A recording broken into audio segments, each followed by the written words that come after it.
নমস্কাৰ বন্ধুসকল, আজি আমি যিটো বিষয় ডিছকাশ্যন কৰিম এইটো ধৰ্মতত্ত্বৰ ওপৰত।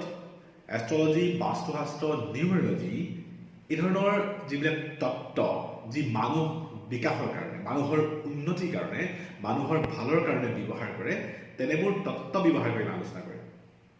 আজিৰ বিষয়টো হৈছে যে এনে কি সহজ প্ৰক্ৰিয়া, সৰল প্ৰক্ৰিয়া, যি সহজ সৰল প্ৰক্ৰিয়া ব্যৱহাৰ কৰিলে প্ৰত্যেকজন ব্যক্তি ধনী হ'ব, প্ৰত্যেকজন ব্যক্তিয়ে ধন সম্পত্তি আহৰণ কৰিব। গতিকে আহক বিষয়টো আৰম্ভ কৰোঁ।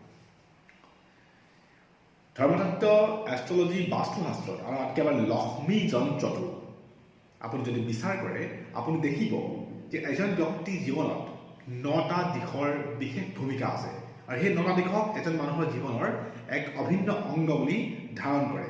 সেইকেইটা হৈছে মানুহৰ জীৱনত প্ৰেমৰ প্ৰয়োজন, মানুহজনৰ জীৱনত মান সন্মানৰ প্ৰয়োজন, মানুহজনৰ জীৱনত ধন সম্পত্তিৰ প্ৰয়োজন, গুৰুৰ আশীৰ্বাদ প্ৰয়োজন, এখন সুস্থিৰ ঘৰ, সুন্দৰ ঘৰৰ প্ৰয়োজন, সতি সন্ততিৰ প্ৰয়োজন, নিজৰ এক স্বভাৱ, ধৈৰ্যশীল স্বভাৱ, সুস্থিৰপূৰ্ণ স্বভাৱ, লগতে জ্ঞানৰ প্ৰয়োজন।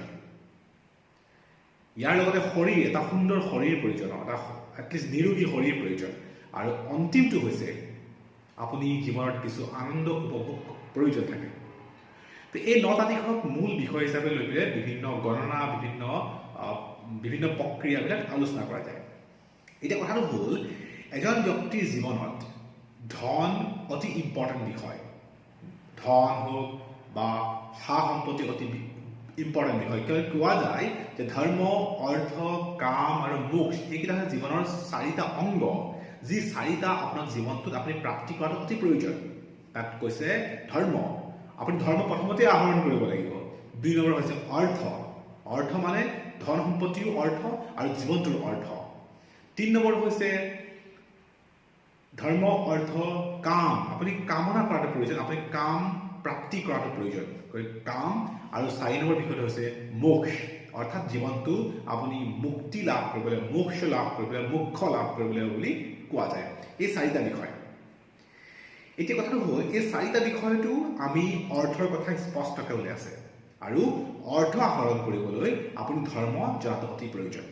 লক্ষ্মী যন্ত্ৰটো কোৱা যায় যে আপুনি যদি লক্ষ্মী আহৰণ কৰিব বিচাৰিছে, তেতিয়াহ'লে আপুনি লক্ষ্মী আহৰণ কৰাৰ কিছু কথা আপুনি জনাটো প্ৰয়োজন, অৰ্থাৎ ধৰ্ম জনাটো প্ৰয়োজন। আৰু ধৰ্মৰ সৰল, সহজ, শুদ্ধ প্ৰক্ৰিয়াটো হৈছে আপুনি সৎ হৈ শুদ্ধ উপায়েৰে যিকোনো কৰ্ম, যিকোনো চিন্তা বিচাৰ কৰাটো প্ৰয়োজন। এতিয়া সহজ পথটো কি, সৰল পথটো কি? যিটো সৰল সহজ পথ আপুনি অনুসৰণ কৰিলে আপুনি ধনী হ'ব, বা আপুনি মান সন্মান লাভ কৰিব, বা আপুনি জীৱনত যি প্ৰাপ্তি কৰে তাক আপুনি লাভ কৰিব।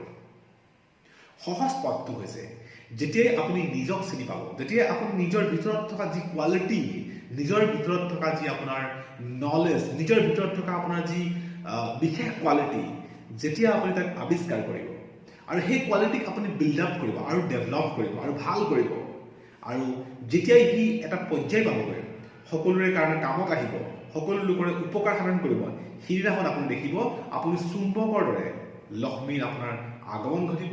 আপোনাৰ তাত চুম্বকৰ দৰে সকলো ধন আপোনাৰ ঘৰলৈ আহিব। আপুনি ধনৰ পিছত বা সা সম্পত্তিৰ পিছত আপুনি দৌৰি থাকিব নালাগে, আপুনি তাৰ কাৰণে মূৰ গৰম কৰিব নালাগে, আপোনাৰ ওচৰত সকলো আহিব। কিন্তু তাৰ কাৰণে আপুনি আত্মজ্ঞান, নিজক চিনি পোৱাটো প্ৰয়োজন, আৰু আপোনাৰ ভিতৰত লুকাই থকা যিটো গুণ তাক আপুনি আৱিষ্কাৰ কৰাটো প্ৰয়োজন। যেতিয়াই আপুনি তাক আৱিষ্কাৰ কৰিব পাৰিছে আৰু তাক আপুনি এক শুদ্ধ দিশত লৈ যাব পাৰিছে, ধৰ্ম জনাটোৰ কাৰণে প্ৰয়োজন। যদি আপুনি শুদ্ধ দিশত লৈ যাব পাৰিছে, আপুনি দেখিব ক্ৰমাৎ আপোনাৰ জীৱনটোৱে সকলো আপোনাক প্ৰদান কৰিছে, ধন সম্পত্তি সকলো আপুনি লাভ কৰিছে, মান সন্মান লাভ কৰিছে, প্ৰেম লাভ কৰিছে, এখন সুখৰ সংসাৰ আপুনি লাভ কৰিছে। গতিকে সেইকাৰণে আপুনি ধৰ্ম জনাটো প্ৰয়োজন আৰু আত্মজ্ঞানৰ জনাটো অতি প্ৰয়োজন। যেতিয়ালৈকে আপুনি নিজক নাজানিব, আৰু আত্মজ্ঞানৰ কাৰণে ধ্যান, মেডিটেশ্যন অতি প্ৰয়োজন। আপুনি ধ্যান কৰাটো প্ৰয়োজন। আপুনি আপোনাৰ ভিতৰত লুকাই থকা যি গুণ, ভিতৰত লুকাই থকা যি শক্তি, তাক জনাটো প্ৰয়োজন। আমাৰ মানসিকভাৱে আমি যিমান শক্তি থাকে আমাৰ ওচৰত, আমাৰ অৱস্থান মনৰ বা চেতন আৰু অৱচেতন মনৰ ভিতৰত আপুনি অৱচেতন মনৰ অত্যাধিক শক্তি থাকে। আপুনি যেতিয়াই নিজক চিনি পাব, নিজক আৱিষ্কাৰ কৰিব, তেতিয়া আপুনি আপোনাৰ অৱস্থান মনত থকা অফুৰন্ত শক্তিক আপুনি আৱিষ্কাৰ কৰিব পাৰিব। আৰু আপোনাৰ অফুৰন্ত শক্তি যেতিয়াই আপুনি ব্যৱহাৰ কৰিব আপুনি ভবা ধৰণে কাম হ'ব, আপুনি কৰা ধৰণে আপুনি ফল পাব, আৰু আপুনি ধন প্ৰাপ্তিৰ ক্ষেত্ৰতো আপুনি যি ধৰণে কৰ্ম কৰিব সেই আপুনি ফল লাভ কৰিব। সেইকাৰণে দীৰ্ঘস্থায়ী ধন সম্পত্তি আহৰণৰ কাৰণে, দীৰ্ঘস্থায়ী সম্পত্তি আহৰণৰ কাৰণে ধৰ্ম জনাটো প্ৰয়োজন। ধৰ্ম পালেহে আপুনি ধন পাব, অৰ্থ পাব, অৰ্থ পালে আপুনি কাম পাব, কাম পালে আপুনি মোক্ষ লাভ কৰিব। এই জীৱনৰ 4টা অংশ আপুনি লাভ কৰিব। এতিয়া এই সহজ সৰল পথটোক জানিবৰ কাৰণে আপুনি ধৰ্মই প্ৰথম কথা কয়, আপুনি প্ৰথম নিজক চিনি পাওক, আপোনাৰ নিজৰ মাজত থকা শক্তিক চিনি পাওক, আপোনাৰ নিজৰ মাজত থকা ঈশ্বৰক আপুনি বিচাৰক।